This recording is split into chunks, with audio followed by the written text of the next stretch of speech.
Hello everyone, this is Sunita Sahu from MSc First Sem. As you can see on the screen, my topic today is mechanism of vision. Content: light, visual pathway, iris, retina, refraction, accommodation, reception and processing. Some of the questions related to eyes that comes to our mind are: how are we able to see different colors around us? Why we can't see the sun directly through our eyes? How we can see a clear and sharp image? How we can see a object far or close from our eyes? Answer to all these questions can be found from the following slides. Light. Eye is our organ of sight. Eye uses light and transfers it into images. Light is a form of energy that is responsible to make things visible through our eyes. Our eyes can visualize objects that emit light of wavelength ranging between 400 nanometer to 700 nanometer. This range is called visual light because this range of light has enough energy to excite the photoreceptor cells of eyes. Lights having wavelength longer or shorter than this range does not have sufficient energy to excite the photoreceptors of eyes. For example, the sun. The sun has shorter wavelength but more energy.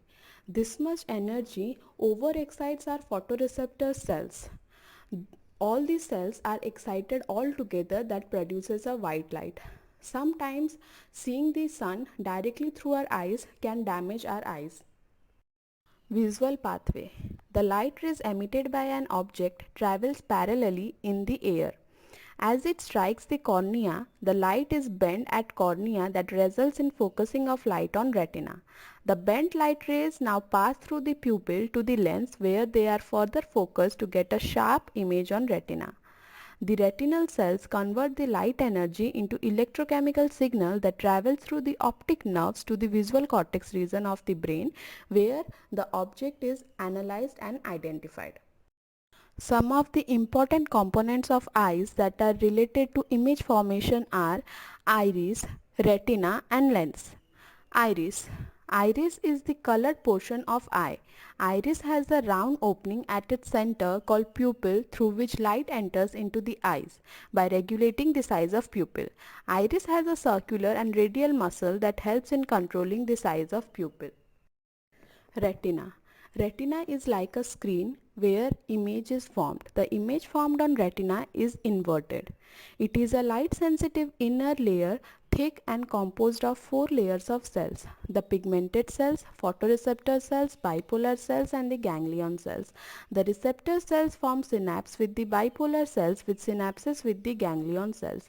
The axons of the ganglion cells form the optic nerve that sends the signal to the visual cortex of the brain. This signal is analyzed on the basis of the information stored in our brain and the object is identified. The whole process of producing a clear image can be understood in 4 steps: refraction, accommodation, reception and processing. Refraction. Refraction is the bending of light as it travels from a medium to another medium. Refraction is important so that the light rays are focused on retina. Refraction occurs at cornea and lens.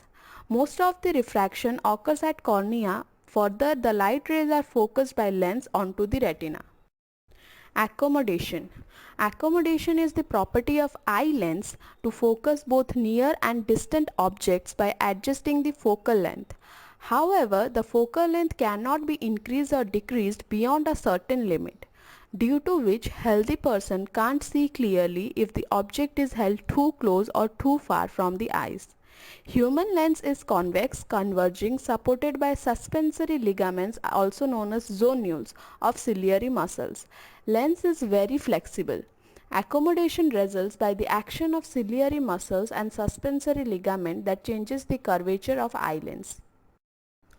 When the object is far, that is 20 feet or more far from a normal eye, the ciliary muscles are relaxed and the zonules contract, that pulls the lens, increasing its curvature and making it flat.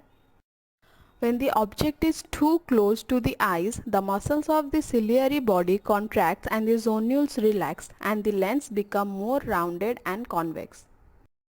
The third step is reception. The light energy is received by the retinal cells. The retinal cells that receive light are the photoreceptors. The photoreceptors are activated when light produces a chemical change in molecule of the pigment's content within them. The photoreceptor cells are of two types, that is rod and cones.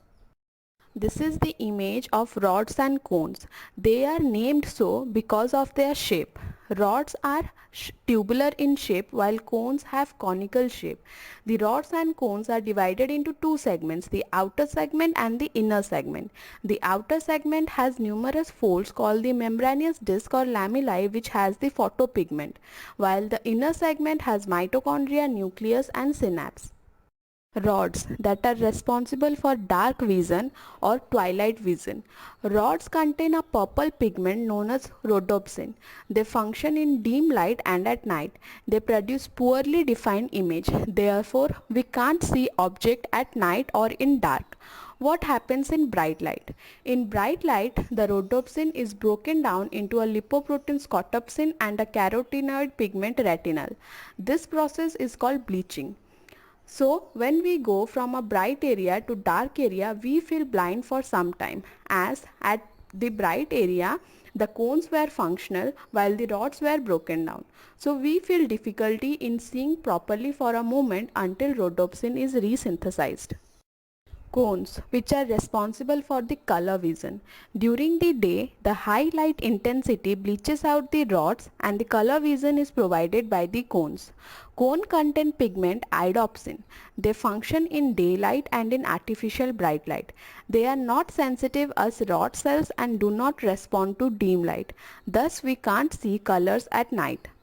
They produce color vision because they contain three different pigments absorbing lights of different wavelength. They are red, green and blue. The color other than the above three are perceived by the simultaneous stimulation of two or three types of cones. Example, yellow light is produced by stimulation of green and red cones, and this is interpreted by brain as yellow color. Light changes the cone pigment chemically and set up nerve impulse carried by the optic nerves.